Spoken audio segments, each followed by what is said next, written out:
Hey guys, welcome back to another video on the channel. Sorry that I haven't been able to post in a while. It's just that a lot has been happening, and as you can see, I have no mic, so that's one of the things. And I'm currently trying to navigate, a whole lot of stuff. Intro aside, I've come to talk about an issue that I see a lot of people picking up and beating a dead bush.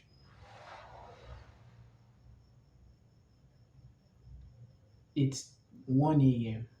and there's someone revving a car somewhere stuck in a ditch. Ah, Abuja.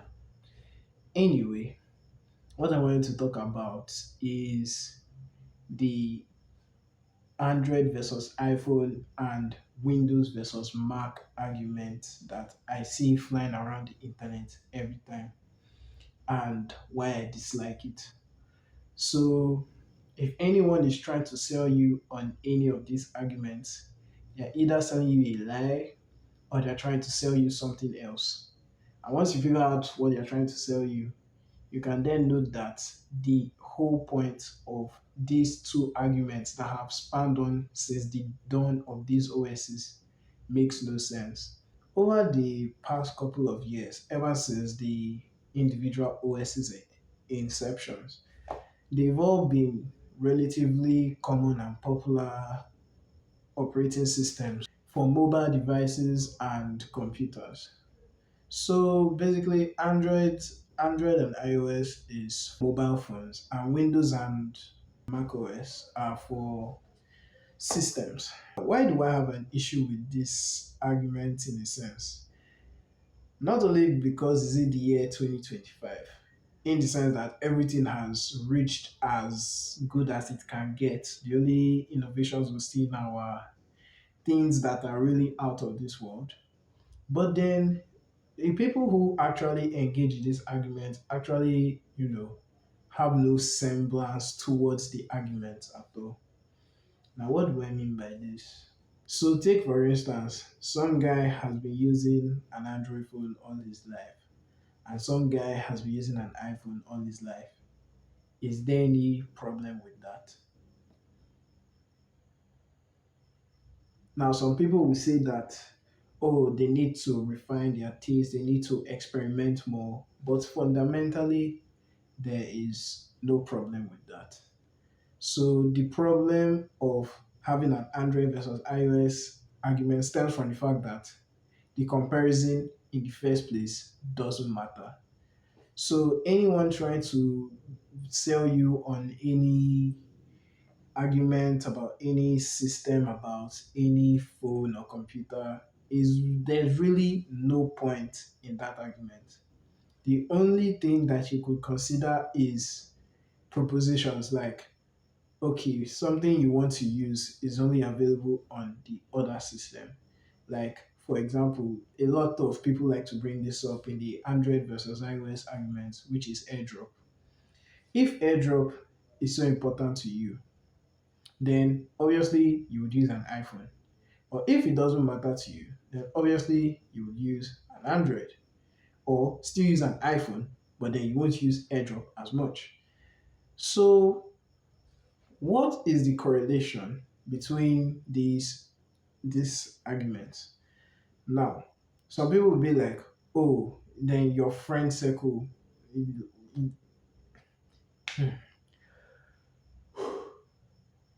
The argument would be your friend circle. What are your friends using? So, okay, in a country that is as divided as America, for instance, we would say that okay, such an argument would be if your friends use iPhone, then use iPhone. If your friends use Android, then you use Android.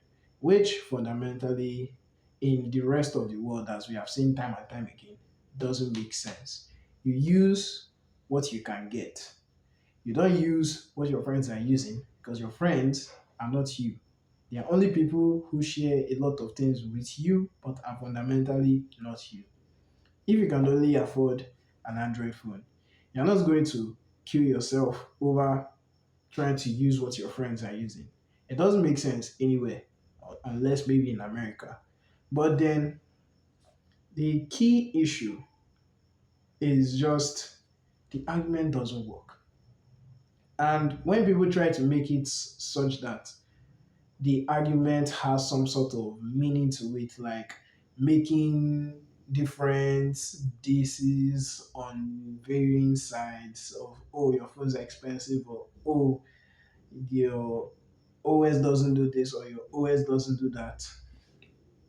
I just have to look at people like that because once upon a time I was also like that. But then I had this reflection on the whole matter of, does it even matter?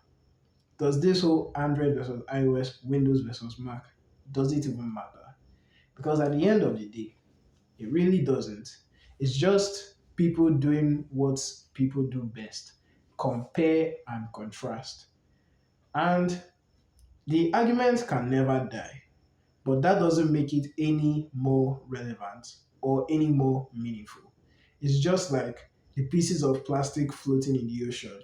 Just because they can't degrade doesn't make them any more useful or any more relevant. And in terms of that argument, I would say that it is totally irrelevant and you should use what you can afford or what you have. And yeah, that's what I think about that situation for Android versus iOS. Now, Windows versus macOS, that is a whole different ballgame because unlike Android and iOS, where there's a very stark comparison, like, oh, they are dragging for market share, so they have to influence the argument and it goes on forever. Windows versus macOS is very one-sided. Windows is like the multiple trick pony. It can do everything. And macOS is like the half trick pony. It can only do half as much as Windows can. If they can basically do the same thing, I would say, okay, sure, it's not an argument. But then one key feature that I still won't let go for macOS users, but it's beginning to change in recent times, is that macOS can't run games. And for that reason, it has been seen as a professionals only OS. But then I mean, the only thing professional is the fact that Apple tries to sell this as professional due to their design choices and their target audience, hence the pricing of their systems and hype around MacBooks, Mac Studios, and other Apple computers, basically.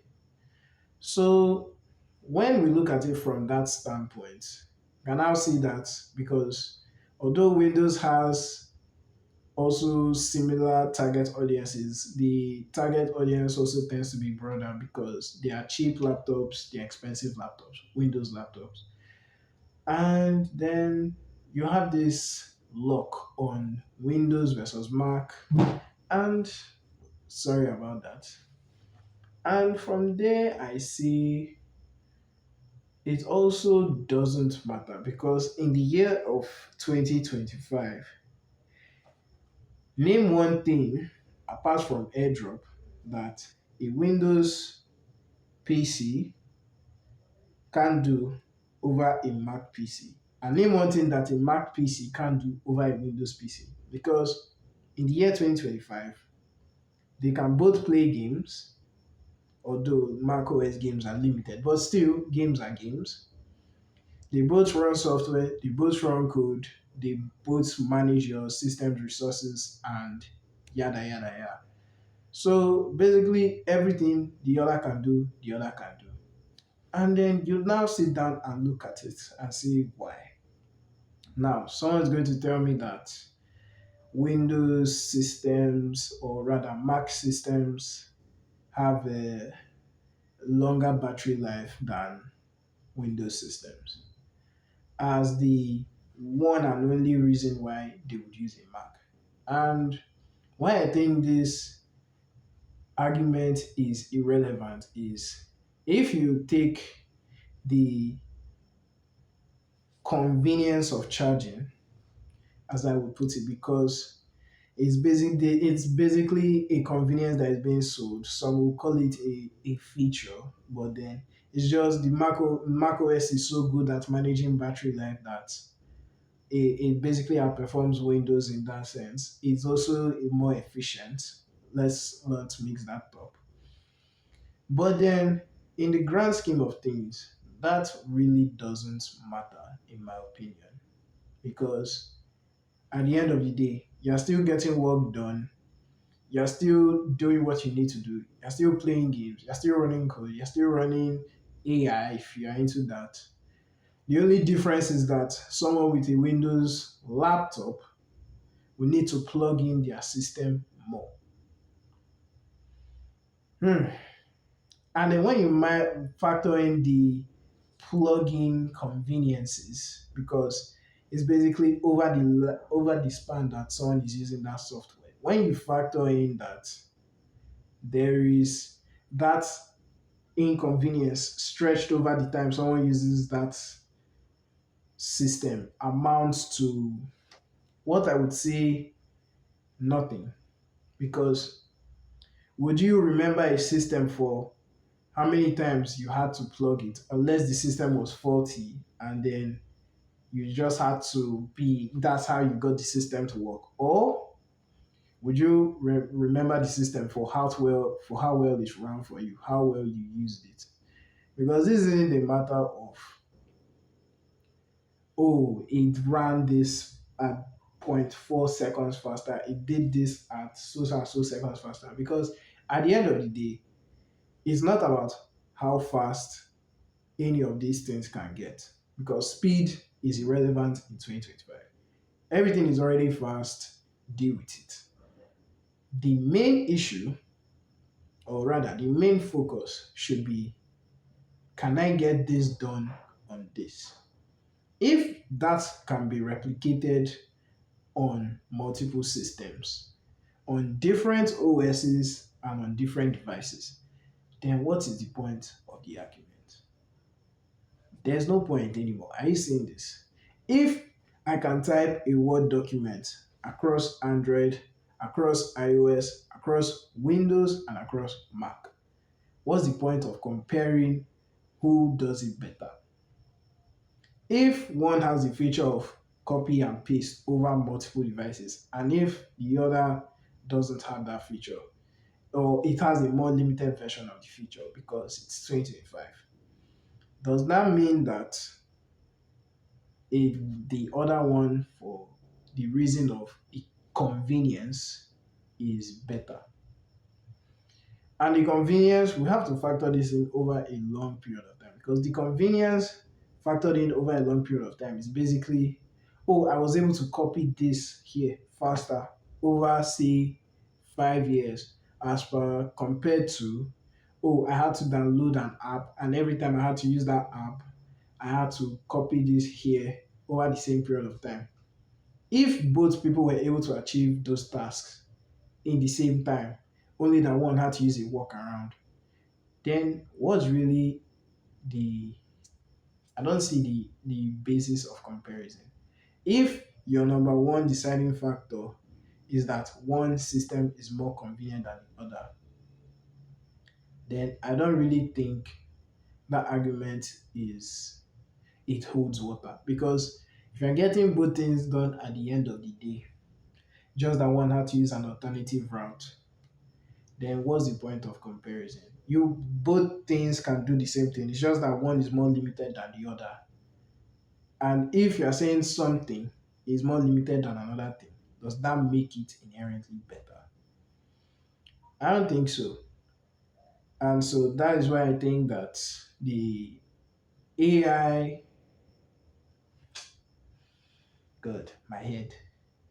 And that's why I think the Android versus iOS and Windows versus Mac arguments are irrelevant, because it's 2025, everything is just as fast as the next thing, and everything is just, equally matched at this point, because there's no basis for comparison anymore.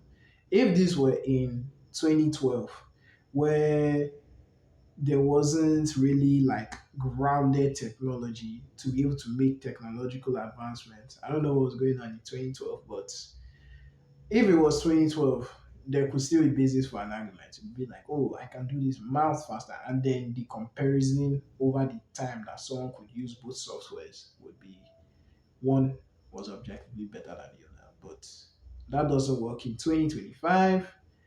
And I'm happy to say that if you're still on that argument train, or you're still trying to convince someone of which one to use, you should drop that argument and instead be convincing them of your favorite shows to watch. Thanks for watching, and this video comes out in good time, which I hope it does. And just like the video, I wish I could ask you to subscribe, but then who knows what you may do. Anyway, catch you all in the next one. Peace out.